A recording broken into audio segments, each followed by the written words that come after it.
দোকানের মতো পাঁপড় সে আর বাড়িতে বানানো যায় না, তবে এই ভিডিওটা দেখে আজ থেকে বাড়িতেই বানিয়ে ফেলবেন খুবই সহজে, মাত্র 1 কাপ বেসন দিয়ে আর কিছুটা ময়দা দিয়ে। তো চলো ভিডিওটি স্টার্ট করা যাক। আমি কেমনভাবে রেসিপিটা আপনাদের সাথে শেয়ার করি।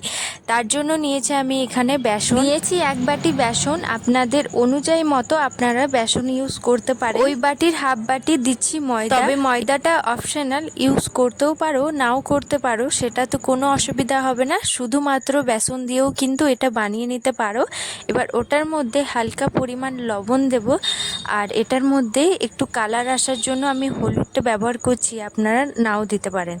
তারপর ওটার মধ্যে একটু ঝাল করার জন্য লঙ্কা আর কিছুটা গোলমরিচের গুঁড়ো। গোলমরিচের গুঁড়ো কিন্তু মোস্ট ইম্পর্টেন্ট, কারণ আমরা যে বাজারে পাঁপড়টা কিনে নিয়ে আসি সেটার মধ্যে কিন্তু শুধুমাত্র গোলমরিচের গুঁড়ো। তো আজ আমি বাজারের মতোই বানাবো, সেই জন্য আমি গোলমরিচের গুঁড়ো হাফ চামচের মতো দিলাম। ওটার মধ্যে হালকা জিরে, গোটা জিরে আপনারা ইউজ করতেও পারো আবার নাও করতে পারো। এবার সমস্ত কিছু দেওয়ার পর এটা ভালোভাবে মিক্স করে নেব। তারপর এটার মধ্যে আমি জল দিয়ে একটা ডোয়ের মতো মেখে নেব। আর এটা কিন্তু ঠান্ডা জল না গরম জল, শুধুমাত্র ঠান্ডা জল দিয়েই কিন্তু এটা মেখে নিতে হবে। আর জলের যে পরিমাণটা সেটা কিন্তু খুবই আস্তে আস্তে দিতে হবে, কারণ বেসনটা না একদমই গিল হয়ে যায়। তো এটা তো আটা নয়, সেই জন্য কিন্তু এটা একটু একটু দিয়ে মেখে নিতে হবে। এই যে এইভাবে একটু টান লাগবে, কিন্তু এটা খুব সহজেই কিন্তু মাখা হয়ে যাবে।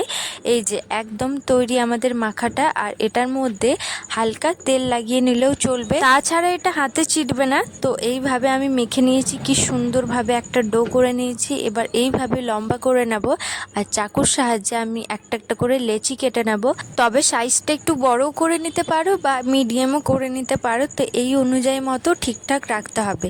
তো এইভাবে সব লেচি কেটে নিয়ে এটা হাতের সাহায্যে গোল করে নেব। তারপর এটা আমি বেলে নেব, হালকা হালকা সাদা তেল দিয়ে এটা কিন্তু বেলে নেব, কোনো অসুবিধা হবে না। তো এতক্ষণ ধরে আমার এই ভিডিওটা আপনাদের কার কার বেশি ভালো লাগলো অবশ্যই কিন্তু কমেন্ট করে জানাবেন এই পাঁপড়ের রেসিপিটা। আর এই পাঁপড়টা একদমই দোকানের মতো স্বাদ লাগবে আর ভীষণই ভালো লাগে খেতে। তো আপনারা অবশ্যই একবার হলেও এটা বাড়িতে বানিয়ে দেখো। আর এটা কিন্তু শুধুমাত্র বেসন দিয়েও কিন্তু এটা তৈরি হয়ে যাবে, তো একবার হলেও এটা বানিয়ে দেখো। এইভাবে আমি হালকা সাদা তেল লাগিয়ে এটা কিন্তু বেলে নেব। আর এটা বেলার সময় একটু পাতলা করে নিতে পারো, তবে আমি এটা ফার্স্টবার বানিয়েছি আর এটা একটু মোটা হয়ে গেছিলো, তো আপনারা একটু পাতলা করে নেবেন, দোকানের মতোই লাগবে খেতে। আর এই পাঁপড়টা যতই খাও না কেন সে আর পেট মন কিছুই ভরে না, সেই জন্য কিন্তু বাড়িতে বানিয়ে ফেলো একদম চটপট। সমস্ত মোটামুটি বেলা হয়ে গেছে, এটা এবার একটু রোদে দিতে হবে, কারণ এটা একদমই কাঁচা। সেই জন্য একটা থালায়, যে কোনো থালা বা স্যুপ যে কোনো নিয়ে নিতে পারো, ওটার মধ্যে একটু ওই ময়দা ছড়িয়ে দিলাম আর এটা আমি সাজিয়ে দিয়ে দিলাম। এবার এটা একদিন রাখলেই রোদে কিন্তু একদম রেডি হয়ে যাবে। আর যদি রোদে না থাকে, রোদ যদি না দেয় সেই দিন, তাহলে ফ্যানের নিচেও রাখতে পারো, এটা তো কোনো অসুবিধা হবে না। তবে দেখে মনে হচ্ছে এটা একদমই নরম, আওয়াজটা শুনে দেখো। এই যে দেখলেন তো কত সুন্দরভাবে এটা কিন্তু রোদ আমার পেয়ে গেছে। এবার এটা আমি ফ্রাই করে নেব। যাক গো বাবা, এত কম খরচে দোকানের মতো পাঁপড় তৈরি হয়ে গেল, কোনো ঝামেলা ছাড়াই, সেটা অবাক কাণ্ড ব্যাপার। তো তেলটা আমার গরম হয়ে গেছে, এটা আমি দিয়ে দিলাম। আর এটা এবার হালকা গ্যাসে একদম এটা ফ্রাই করতে হবে, তাছাড়া কিন্তু এটা একদমই লাল হয়ে যাবে। তো এই যে দেখে বুঝতেই পারছেন।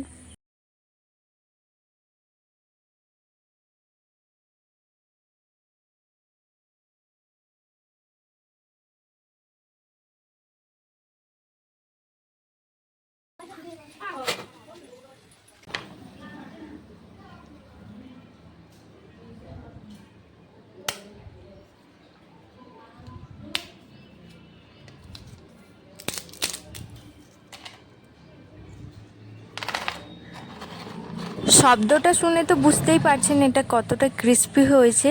তো ভিডিওটা কেমন লাগলো অবশ্যই লাইক কমেন্ট শেয়ার করবেন। ততক্ষণের জন্য বাই, আবার আসছি নেক্সট ভিডিও নিয়ে।